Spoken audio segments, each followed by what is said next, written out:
Assalamualaikum warahmatullahi wabarakatuh. Kami dari kelompok Rhodium mata kuliah akuntansi biaya akan menjelaskan mengenai materi cost behavior analysis. Berikut penjelasannya. Klasifikasi biaya. Pertama ada biaya tetap, yaitu biaya yang memiliki nilai tetap walaupun jumlah produksi berubah. Kedua, biaya variabel, yaitu biaya yang berubah mengikuti perubahan jumlah produksi.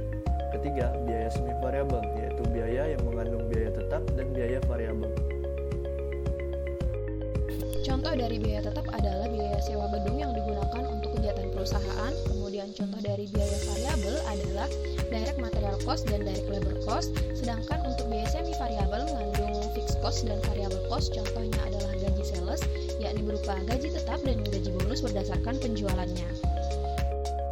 Metode pemisahan biaya semi variabel. Pertama ada high and low point. Kedua, scatter graph. Ketiga ada least square.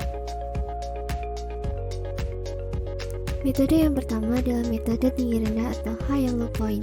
Metode ini merupakan metode yang paling sederhana, di mana elemen tetap dan elemen variabel dari suatu biaya dihitung menggunakan dua titik. Titik data atau periode yang dipilih dari data historis merupakan periode dengan aktivitas tertinggi dan terendah. Dalam metode scatter graph, biaya yang dianalisis disebut variabel dependent yang diplot di sepanjang garis vertikal atau yang disebut dengan sumbu Y. Sementara itu, aktivitas terkait disebut sebagai variabel independent dan diplot di sepanjang garis horizontal yang disebut sumbu X. Metode least square. Metode ini menentukan secara sistematis garis yang paling sesuai melalui sekelompok titik. Ada beberapa kolom yang harus diisi untuk menggunakan metode ini seperti pada tabel berikut ini.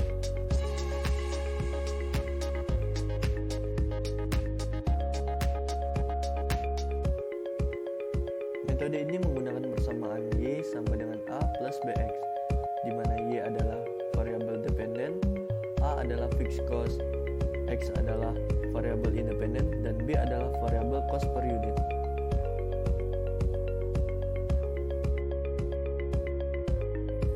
Sekarang kita akan mencoba latihan soal metode kuadratur kecil atau least square. Berdasarkan data yang sudah diketahui dalam soal, kita diminta untuk mengestimasikan total beban perjalanan dinas dan representasi untuk satu minggu, di mana tenaga penjualan perusahaan melakukan 200 kunjungan penjualan. Cara penyelesaiannya yaitu kita akan mencari biaya variabel atau yang dilambangkan dengan B, kemudian kita harus mencari biaya tetap atau A menggunakan rumus yang sudah kita pelajari sebelumnya, sehingga akan didapatkan hasil 14.500 untuk 200 kunjungan penjualan.